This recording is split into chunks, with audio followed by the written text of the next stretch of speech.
Olá pessoal, boa noite a todos. Todos bem? O som está funcionando, o áudio? Hoje eu acho que eu saí direitinho da reunião do curso de educação mediúnica e acho que está tudo funcionando aqui. Mas vocês me avisem aí, qualquer coisa eu vejo aqui o que é, mas acho que deve estar tudo ok. Então, hoje a gente está aqui de novo, né? Graças a Deus, para continuar, né, com a nossa tarefa, né, com as lives, né? Todos os dias, nesse horário, cada um de nós da Casa Espírita Maria de Nazaré participa da live. E hoje a live está sob minha responsabilidade. E antes de começarmos, primeiro agradecer a todos a presença, a participação, né? Sabadão desse aí com frio e tudo. E vocês estão aqui firmes, né? Então a gente agradece desde logo, tá? Queria também pedir para que, oportunamente, vocês entrem no canal do YouTube da Casa Espírita Maria de Nazaré e visualizem, deem um like nas palestras. Olha aqui, peraí. Visualizem lá as palestras, deem o like e compartilhem, né? Lá no canal, iniciais são CEMN Poá. São os iniciais da Casa Espírita Maria de Nazaré, Poá. Então, dar o like, compartilhar, para a gente divulgar a doutrina espírita. Isso é muito importante, tá? E o recadinho é que nós vamos no sábado, dia 5 de junho, não no próximo outro, nós vamos receber, né, que vai ser num sábado também, né, vamos receber um amigo, né, que já fez uma tarefa conosco na Casa Espírita, a tarefa de psicografia, é o Henrique Botaro. Ele não está fazendo a psicografia presencialmente, mas ele combinou comigo que a gente vai fazer uma live aqui na nossa página no Facebook. Então, daqui 2 sábados ele vai fazer essa live, né? Então, nesse sábado, dia 5, eu não vou fazer a live, ele é que vai fazer em meu lugar, tá? Só que vai ser às 20 horas. Eu já enviei o folder, né, da palestra para vários de vocês. Eu vou também afixar na Casa Espírita no domingo, né, folder físico e deixar lá fixado. E o tema vai ser mediunidade, psicografia com Jesus. Então ele vai desenvolver esse tema e também todos que participarem poderão formular perguntas, não é?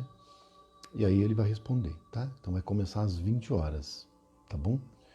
Então anota aí no caderninho para poder participar, tá?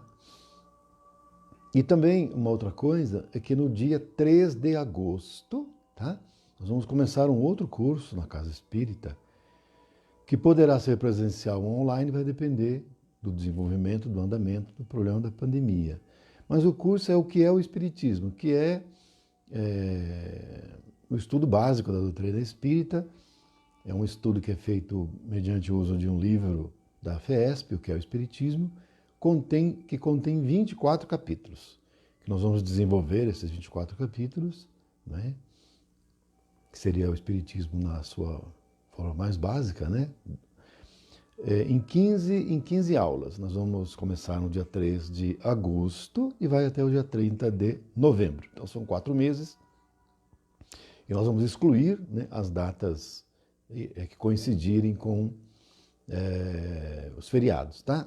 Então vai ser de terça-feira, das 19 às 20 horas.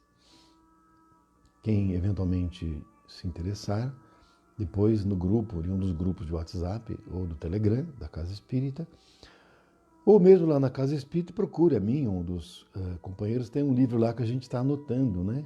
O nome e o celular de cada um, né, que queira participar. A gente vai formar oportunamente um grupo de WhatsApp para a gente poder se comunicar através desse grupo, né, da turma que for participar do curso. Como eu disse, ou será presencial, se até lá for possível, porque por enquanto ainda está um pouco difícil, né? Ou se não for possível presencial, a gente vai fazer online, né? E aí então os que estiverem participando, né, a gente envia o link, né, para fazer pelo Zoom, tá bom? Ou pelo Meet, a gente ainda vai ver, ainda está um pouco longe. Mas é uma oportunidade, né, da gente aprender sempre mais, porque a gente tem que se aperfeiçoar. O próprio Kardec falou, amai-vos e instruí-vos. Não é? O Espírito Verdade deu esse ensinamento. O Espírito Verdade é o próprio Cristo, não é? Através do seu médium, que é João Batista. Né? Então, é mais uma oportunidade de a gente aprender cada vez mais, um pouquinho mais. Né? Que nós estamos aqui neste mundo é para aprender, para crescer, para desenvolver. Né? E para viver as experiências e cada vez mais transformar. Tá? Enfim, o tema da palestra de hoje é reconcilia-te com teu inimigo. Né? Era outro tema, fé divina e fé humana, mas esse tema eu mesmo já tinha desenvolvido há pouco tempo. Ontem na Casa Espírita, presencialmente, esse tema foi desenvolvido também, a Vânia também já desenvolveu, e como as palestras depois vão para o YouTube, então, é para não ficar lá tantas palestras iguais no YouTube, então, eu achei melhor mudar, né, o tema. Então o tema vai ser esse, reconcilia-te com teu inimigo. E uma outra coisa também é que, como de sábado a palestra é palestra evangélica, e como já é feito na Casa Espírita, sempre o tema é o mesmo, a Vânia desenvolve, a Arielle também, então para não ficar repetido o tema, de sábado eu vou fazer uma pequena mudança e eu vou passar no sábado a desenvolver a palestra, né, a live, valendo-me de sempre casos de Chico Xavier, né, que para nós sempre são muito ilustrativos. Essa palestra mesmo de agora, a essência dela é um caso psicofônico do Chico Xavier. Tá? Fica interessante a gente ouvir, não é? Esses relatos, na verdade, são relatos psicofônicos do próprio Chico, que sempre instrui, sempre ensina e a gente está sempre, cada vez mais, aprendendo. E com o Chico a gente sempre aprende, né?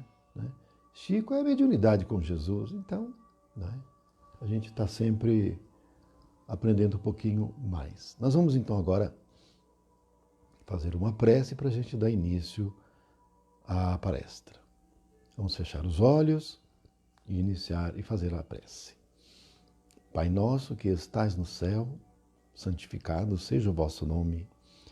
Venha a nós o vosso reino de amor, seja feita a vossa vontade, não a nossa. O pão nosso de cada dia nos dai hoje. Perdoai nossas ofensas, assim como perdoamos a quem nos tem ofendido, e não nos deixando cair em tentações, mas livrando-nos de todo mal, graças a Deus. Que assim seja. Então,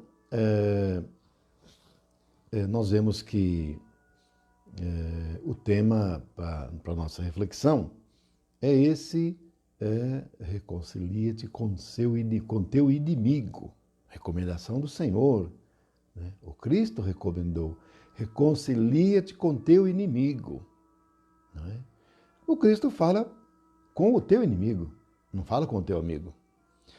Porque com o teu amigo, embora você possa até ter sido desentendido com ele, basta você ir lá se desculpar com ele, ele vai te dar um abraço e vai ficar tudo em paz. E mesmo que você não vá, ele não é teu inimigo. Ele não vai se converter em teu inimigo porque você se desentendeu com ele. Porque ele é seu amigo, ele vai te perdoar, ele vai compreender, porque ele é seu amigo. Mas sempre recomendo, é claro, que se você teve alguma falta com seu amigo, pelo menos que seja por educação, você vai lá e peça desculpa para ele, é seu amigo. Ele te quer bem, ele não é teu inimigo. Vai lá, você não fica pensando que você vai se humilhar. Ele é teu amigo, não tem humilhação com amigo.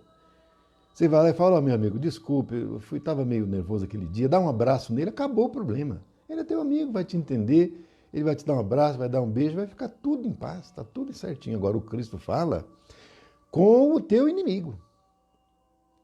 E se alguém é teu inimigo, significa invariavelmente que você fez algum mal para ele, porque senão ele não é teu inimigo.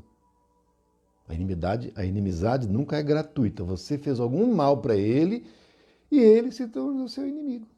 E aí o Cristo recomenda, reconcilia-te com teu inimigo.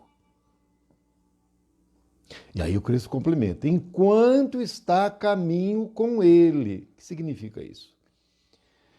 Esse caminho é o caminho da jornada terrena, da encarnação.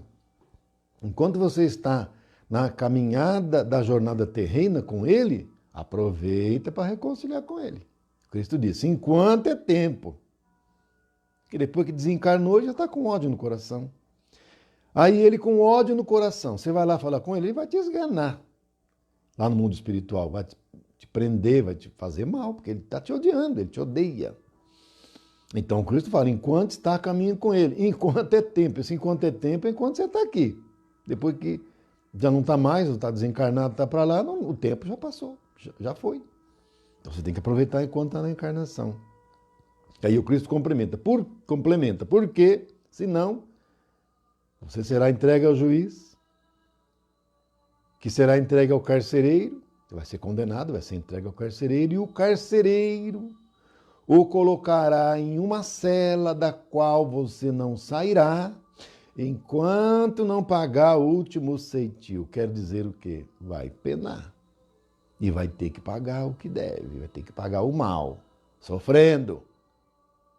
Então, é que o Cristo falou, reconcilia-te com teu inimigo enquanto está a caminho com ele. Não deixa para depois. Vai lá reparar o mal que você fez para ele. Paga com o bem, repara, resolve, tenta solucionar, vai lá.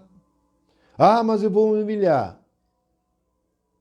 Tem que humilhar, humilha. Se você tem orgulho, você vai sentir que está se humilhando. Mas se você não tiver humildade, você não tem humilhação.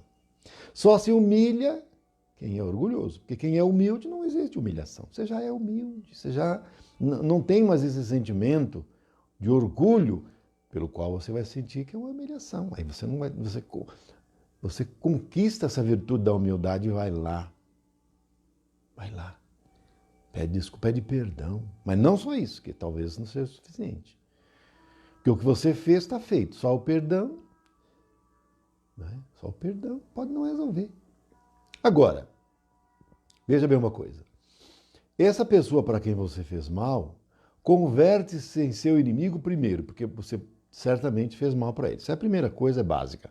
Você fez mal para ele, fez um inimigo. Mas sempre assim? Não.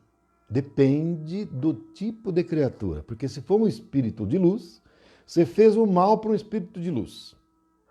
Ele vai virar seu inimigo por causa disso? Não, é um espírito de luz, ele vai compreender e vai te perdoar. Olha o mal que foi feito contra o Cristo. O Cristo é o espírito crístico.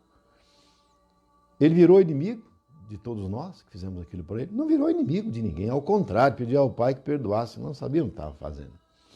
Então, se você fizer o mal para um espírito iluminado, ele não vai se transformar em seu inimigo. Mas, se ele não for, provavelmente vai virar seu inimigo. E, como a maioria dos encarnados no planeta Terra, que ainda é um mundo de expiações e provas, são de espíritos sombrios, que não são de luz, nesse sentido, né? Eles vão virar teu inimigo, porque eles não são de luz ainda. Então esse que é o problema, né? Você vai ter uma parcela pequena de espíritos luminosos que não vão virar seu inimigo, mas a maioria vai. Porque a maioria dos espíritos que estão encarnados no planeta Terra são espíritos ainda com muitas falhas, né? Com muitas faltas. São espíritos umbralinos, não são espíritos de luz. Porque, gente, o espírito de luz não precisa reencarnar mais no planeta. Pensem. O espírito de luz não precisa mais reencarnar no nosso mundo de expiações e provas. Ele até pode reencarnar. Ele pede para reencarnar. Ele tem que pedir. Porque não é compulsório mais. Então ele precisa pedir para reencarnar, senão ele não reencarna. Espírito de luz só reencarna se ele for pedir. E tem que ser autorizado. Que não é como a gente, que não precisa nem pedir. Aliás, se você falar que não, você vai do mesmo jeito. Né? Que é o nosso caso. De quase todos nós, com exceção de alguns anjinhos, né? Dentre os quais alguns de vocês que estão participando aqui da live. Mas nós temos que entender que a maioria não é. Então, se nós fizermos o mal para uma pessoa, ela poderá virar nossa inimiga, porque a maioria das pessoas não são espíritos luminosos. Porque o espírito luminoso, ele não vai virar nosso inimigo. Entretanto, ainda assim, embora ele não vire nosso inimigo, embora ele não venha atrás de nós para nos prejudicar, mas não nos esqueçamos da lei de causa e efeito, hein? Quando você faz o mal, a lei de causa e efeito entra em ação, exigindo a sua reparação. E alguém, um outro, vem fazer para nós o mal, para a gente receber de volta o que nós fizemos. Porque é assim que a gente aprende. Porque enquanto eu estou batendo, eu não estou sentindo nada, mas quando eu estou do outro lado apanhando, aí você está batendo numa encarnação, na outra encarnação você vai encarnar para apanhar. Você precisa aprender como que dói. Né? Então você encarna senhor de escravo, bate no escravo, na outra você encarna escravo para apanhar no chicote. Aí você vai entender o que é ser escravo, como dói. Que é assim que a gente aprende, no chicote. A maioria de nós. Não é? Então, o Cristo disse, reconcilia-te com teu inimigo enquanto está a caminho. Não é? Agora, gente, olha, dentro dos nossos lares é onde estão a maioria dos nossos inimigos, hein?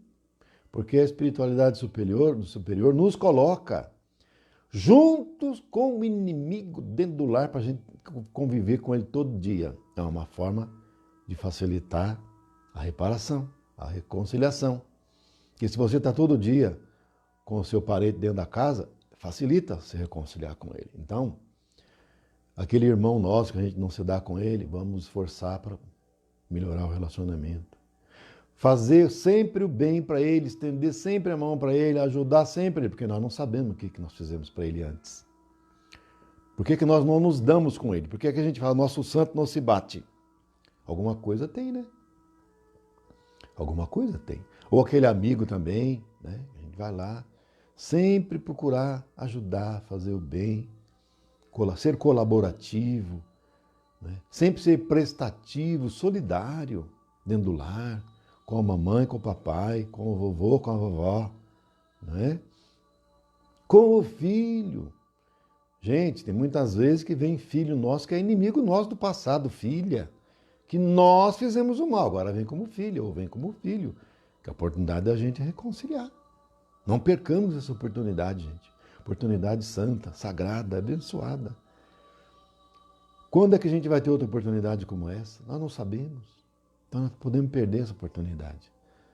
Dentro do lar, procurar sempre manter o equilíbrio, a serenidade, jamais ficar com bateção de porta, gritos, xingamentos, palavrões. Gente, isso é uma coisa horrível, coisa horrorosa. Não vamos cair nessa, não. Vibração do lar cai muito. Espíritos que são nossos inimigos, ou às vezes que nem são, mas a vibração baixa os atrai. Eles vêm para dentro da nossa casa. E a nossa casa vira um pandemônio, vira uma baderna, onde os espíritos vêm, outras vezes sabe lá o que mais que vem, causando todo tipo de atrito, de confusão dentro do nosso lar. Não, vamos evitar essas coisas. Fazer evangelho no lar, elevar a vibração do nosso lar, para que o nosso lar se converta em um posto de socorro, um posto de atendimento, onde os espíritos vêm para repousar, para refazer-se dos desgastes que passam no serviço aos irmãos. Que a nossa casa possa ser esse posto de socorro e não um ambiente trevoso. Por isso é que nós precisamos buscar dentro do lar, ser sempre compreensivos, solidários com o marido, com a esposa, com os filhos, com o filho, com a filha, com o papai, com a mamãe, com os irmãos, com o vovô e com a vovó. Não é? Se alguém foi injusto conosco, silenciemos e procuremos relevar, compreender. A pessoa está em desequilíbrio. Em outro momento, conversemos com calma, que tudo se resolve. Não é? Então, para ilustrar o tema da palestra de hoje, que é reconcilia-te com teu inimigo, eu vou contar um relato psicofônico do Chico Xavier, porque o Chico Xavier, além das vários tipos de mediunidade que ele tinha, dentre as quais a psicografia, clarividência e outras tantas, ele também tinha a mediunidade de psicofonia. E, sobretudo, no início do Centro Espírita Luiz Gonzaga, ele dava passividade aos espíritos para serem orientados, socorridos, quando ele mesmo não fazia através do pensamento. Então, há vários relatos, né, de casos de atendimentos psicofônicos, né, do Chico Xavier. Esses relatos foram depois colocados em livros, não é? E tem também áudios que trazem esses casos lindos do Chico. E hoje eu vou trazer um, né, que diz respeito a esse tema, reconcilia-te com teu inimigo. É um relato verídico, verdadeiro, psicofônico do Chico Xavier, tá? Havia um homem muito pobre, mas que tinha uma ambição muito grande de ficar rico. Ele desejava, ambicionava a todo custo, por qualquer que fosse o meio, né, por quaisquer meios, circunstâncias, que ele queria ficar rico. Ele era muito pobre. E aí aconteceu que uma jovem ficou órfã, né? Os pais faleceram, a mãe faleceu, o pai faleceu, depois a mãe faleceu, ela ficou órfã. Era uma moça muito bonita, né? E ela herdou toda a fortuna dos pais, porque ela era filha única, né? Propriedades, dinheiros, aplicações financeiras, ela herdou tudo. E esse homem, cuja pretensão principal de vida dele era ficar rico, aproximou-se da moça, né? Agora sem a presença do pai e da mãe, sozinha. E aproximando-se dela, conquistou a afeição dela e acabou casando-se com ela, não é? E na convivência, na relação conjugal, conquistando a confiança dela, ele se mostrava sempre muito solícito, bondoso, generoso, amoroso com ela. E como ele era uma moça muito jovem, ele era bem mais velho, né? Conhecedor das artimanhas da vida, das conquistas femininas, acabou conseguindo convencê-la a assinar uma procuração e transferir para o nome dele todos os bens dela, para que ele pudesse melhor administrar o patrimônio que ele dizia que era dela, né? E que ficaria mais fácil, que ele já conhecia mais a vida, tinha mais experiência, porque senão sempre precisava chamá-la, isso acabava atrasando, demorando as coisas, e ele convenceu. Olha, meu amor, você assina aqui essa procuração, que vai ficar mais fácil, transfere tudo para o meu nome, fica mais fácil depois para eu administrar, e eu te mostro tudo, não tem problema. Mas simplifica, e ela, apaixonada por ele, confiando plenamente no marido, outorgou uma procuração ao seu esposo, transferindo-lhe todos os seus bens, propriedades, inclusive a casa em que ela morava, as outras propriedades imóveis, propriedades móveis, aplicações financeiras, dinheiros, tudo, joias, tudo para ele administrar. Não levou uma semana, o marido dela não veio para casa, ela estranhou. Ele sumiu. Ele vendeu todos os bens dela, pegou o dinheiro e foi embora para a Europa. E a deixou lá, sozinha. Até a casa que eles moravam, ele vendeu. Ela se viu numa situação em que não tinha nenhum patrimônio. Nem a casa onde morava ela não tinha mais. E ela não tinha se preparado para os embates da vida, se preparado nos estudos, no labor, no trabalho. Ela nunca tinha trabalhado. Ela nunca precisou, os pais sempre a sustentaram, tinha uma fortuna razoável. E agora ela se via na situação de não ter mais nada, nenhum patrimônio. Nunca trabalhou, não estudou, ela não tinha preparo profissional. E aí a situação dela ficou muito difícil. Ela então entrou em desequilíbrio e acabou indo para a rua, ficar na rua. Como não tinha condições de sustentar, passou a vender o corpo, trabalhar no meretrício, com ódio no coração, ódio do marido, né? Passou a agasalhar em seu coração um ódio mortal do seu marido, que usurpou, que lhe retirou todas as propriedades, todos os bens e foi-se embora, largando-a na miséria absoluta, no desamparo completo. E o ódio que ela tinha por ele no coração, e mais a vida que ela passou a levar no meretriz, foi desgastando a organização física dela, que a levou por doenças diversas, como inclusive a sífilis, que ela acabou pegando, acabou levando ao desencarne antecipado. Ela desencarnou. Nisso, o marido dela está lá na Europa, em França, ora na Espanha, ora em Londres, ora em Portugal, viajando a Europa, passeando para lá, para cá, gastando dinheiro, torrando dinheiro, gastando com mulheres, com prostituição, que ele pagava, né? Até que o dinheiro dele acabou todo. Acabou o dinheiro e ele se viu na necessidade de ter que voltar para o Brasil. Ele voltou para o Brasil, sem nada, gastou tudo. Que vem fácil, vai fácil, né, gente? E aí, então, chegando no Brasil, ele teve a ingrata, a triste notícia que a sua esposa havia falecido.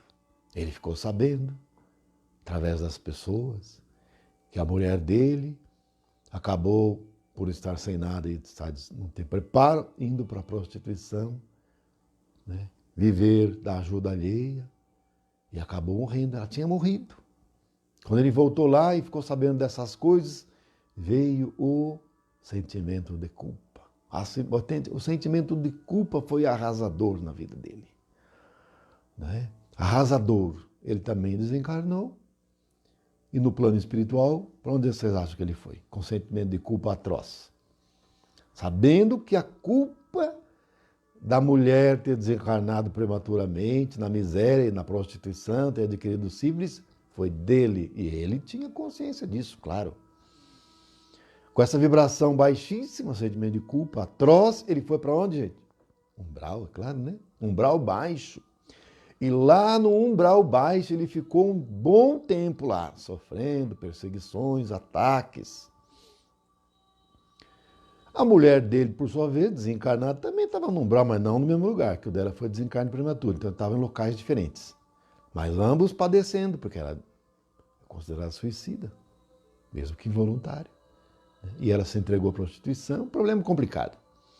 Então os dois no umbral, cada qual num local. Porque o umbral, gente, na verdade, é a quarta dimensão, não passa de uma dimensão deste universo. Porque Deus criou o universo com variadas dimensões. A dimensão física, que é a que nós estamos, é uma das dimensões. Mas há outras dimensões do mesmo universo. Então é como se fossem vários universos, mas na verdade é um universo só, com várias dimensões. Então o que tem nesse nosso universo físico, tem na quarta dimensão, que é outra dimensão deste mesmo universo. Então tudo que tem nesse nosso universo físico, tem no universo da quarta dimensão. E tem nas outras dimensões tudo igual, são réplicas. Então o nosso planeta Terra, o Sol, os outros planetas, nossa dimensão física, na quarta dimensão tem tudo igual. As mesmíssimas coisas, galáxia, tudo. Mas tudo igualzinho mesmo? Nesse sentido, sim. Mas e se, por exemplo, um planeta que explode, quer dizer que lá vai explodir? Não necessariamente. Porque o mundo espiritual precede o mundo físico. E as criações que acontecem lá na quarta dimensão, não necessariamente são as mesmas daqui. Normalmente não são mesmo. Não são as mesmas. O que normalmente é muito parecido é a dimensão intermediária, que nem é a quarta dimensão, nem é a nossa terceira. É uma dimensão intermediária, que é onde há o duplo de tudo. Na nossa casa, na dimensão intermediária, tem a nossa casa, o duplo da casa. As coisas que tem na nossa casa, que a gente está lá e o nosso pensamento é aquele, toda hora vê e vê as coisas, estão no duplo lá. Mas se todos os moradores saem da casa, vai todo mundo embora, não tem mais ninguém, a casa fica abandonada, aí a casa desaparece. Porque não tem ninguém que, pela força do pensamento, né, dos sentimentos, mantém na dimensão intermediária, no duplo, aquele duplo se extingue. Bom, vamos voltar para o assunto. Então os dois lá no umbral, não é? Ele num lado, ela no outro canto. E aí então, depois do sentimento de culpa, vem o arrependimento. Ele fica arrependido E o arrependimento, o que que é? É uma vibração, uma sintonia que abre campo para ele ser socorrido. Quando ele sentiu o arrependimento e saiu só do sentimento de culpa e entrou no arrependimento, é uma vibração diferente. O sentimento de culpa é uma vibração, o arrependimento é outra vibração. E a vibração do arrependimento, ela abre espaço, campo e oportunidade de ser resgatado. Aí vieram os espíritos socorristas, e o posto socorro, e o socorreram, e o levaram para ser tratado. E aí, depois de um tratamento, né, ele compreendeu a situação, ele pediu para reconciliar com ela, para tentar corrigir, pagar o mal com o bem que ele tinha feito. E aí os mentores analisaram o caso dele, não é? E aí propuseram para ele, então você quer reencarnar? Quero, porque eu não suporto mais viver com esse erro, essa falta que eu fiz. Então você vai reencarnar. Então você vai reencarnar. E você vai reencarnar junto com a sua ex-mulher, a quem você prejudicou. Vocês vão reencarnar como irmãos gêmeos. Olha só, gente. Vocês vejam que então uma boa parte dos casos de irmãos gêmeos são situações de erros do passado, para reconciliação. Eu falei no início que dentro do lar é que são os nossos inimigos. E quando é irmão gêmeo, é ainda mais, que é para você nascer dentro do mesmo útero, na mesma hora, com a mesma mãe, e sair os dois juntos e viver juntos, que são gêmeos. Ele aceitou, e aí então foi preparada a família, que ele nasceria, o projeto de encarnação dele. E então ele e ela reencarnaram numa família, né, no ventre da mesma mãe, irmãos gêmeos, ele e ela. Família muito pobre, paupérrima, miséria terrível. E eles iriam, os dois, ter que viver naquela miséria e lutar com o suor do rosto para a situação melhorar. E eles viveriam na miséria porque nenhum nem outro apresentava condições de lidar bem com a fortuna. Nem ele e nem ela também. Então, para evitar uma queda novamente, através da facilidade que o dinheiro proporciona, eles nasceram numa família paupérrima, sem condições de ficar rico. Não havia naquele projeto de encarnação, não. Iam viver na pobreza do início ao final da encarnação. Com um agravante. Com um agravante. A ex-mulher dela, agora irmã gêmea dele, quando alcançasse a idade de 6 para 8 anos de idade, ela sofreria um acidente que lhe tiraria os movimentos. Ela passaria a ter uma dependência dele, porque ela ficaria com deficiência física e um certo grau também de deficiência mental, ficando totalmente dependente dele. Ele, então, teria, dentro do projeto de encarnação, teria que se esmerar, que trabalhar para sustentar a irmã, que não ia ter condições devido ao acidente. E mais do que isso, como a família era muito pobre, ele teria também que sustentar a família. Olha só, gente.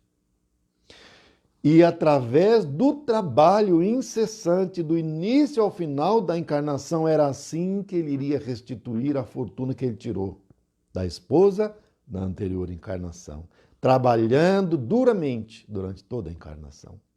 E assim ele fez. Teve que zelar, cuidar da irmã do início ao final.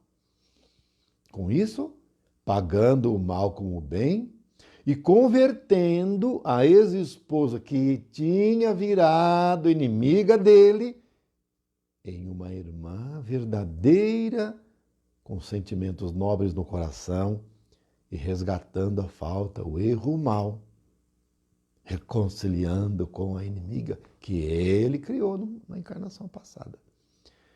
Então é por isso que o Cristo fala, reconcilia com o inimigo enquanto está a caminho, porque depois o ideal é nem fazer inimigo, né, gente? O bom é não fazer inimigo, porque você não vai ter que penar. Olha, gente, a gente perde 1, 2, 3 vezes, 4 encarnações por causa de um mal feito. Para reconciliar, para corrigir, para reparar. E às vezes você não consegue reparar numa encarnação, às vezes leva várias. Por causa de um erro, uma atitude maléfica, você vai perder algumas encarnações para corrigir, para depois você continuar a caminhada. Vocês vejam. Nós não precisamos disso mais. Não é? Nós já estamos em condições de não fazer mais o mal, que nós já erramos demais. Vamos agora, em vez de fazer o mal, vamos fazer o bem. Porque você fazendo o bem, você não vai ter que perder a encarnação para reconciliar com o inimigo, porque você não vai fazer inimigo mais. Ao contrário, você vai fazer amigos, você vai criar laços de amizades, laços de afeto que vão se converter em irmãos de sua família, vão agregar sua família espiritual, que são os laços de amor, laços de afeto. Então, esse relato psicofônico de Chico Xavier é muito instrutivo, nos ensina muito, não é? Sobre a conduta que devemos trilhar aqui na nossa jornada, na nossa caminhada terrena, não é? Conforme o Cristo já nos ensinou, não é? Que é buscar sempre o perdão, sempre perdoar. Se alguém lhe fez algum mal, perdoe. Não se converta em inimigo de ninguém. E se você fez mal a alguém, vai lá pedir perdão para a pessoa. Tenta corrigir, tenta reparar na própria encarnação, para você não ter que ir para uma outra encarnação para reparar o mal feito na encarnação presente. Então é isso, meus amigos, nós ficamos por aqui, o tempo já nosso escoou suficientemente. Em cada sábado eu vou trazer um relato psicofônico do Chico Xavier, diferente. Não são histórias, são relatos verdadeiros, né, que o Chico trouxe através de sua mediunidade de psicofonia. Cada um deles a gente vai estar aprendendo um pouquinho mais. Então, eu fico gratíssimo a todos. Nós vamos então agora finalizar. Não nos esquecendo que amanhã nós vamos ter a live com a Arielle, amanhã à noite, né? Às 18 horas. Eu falo à noite porque 18 horas agora já está escuro, né? De manhã, das 9 às 10, nós teremos lá a mesma palestra, com o mesmo tema, mas presencial. Eu estarei lá. Se algum de vocês, por acaso, comparecer, nós teremos a oportunidade de nos vir. Segunda-feira, a Vânia é quem ficará responsável pela live, terça e quarta, Sérgio, quinta sou eu, né, conforme o tema da escala, na sexta-feira a Vânia, e no sábado eu retorno novamente com vocês, tá bom? Vamos fazer a prece? Vamos lá? Vamos fechar os olhos, tranquilizando o corpo, tranquilizando a mente, levando o pensamento a Deus, a Jesus, aos mentores amigos, e proferindo a prece à nossa mãezinha, Mãe Santíssima de toda a humanidade. Ave Maria, cheia de graça, o Senhor é convosco. Bendita sois vós entre as mulheres, bendito é o fruto do vosso ventre, Jesus. Santa Maria, Mãe de Jesus, rogai por nós, os seus filhos, agora e na hora do nosso desencarne. Muita paz, que assim seja. Beijo no coração, muito obrigado, excelente final de semana a todos.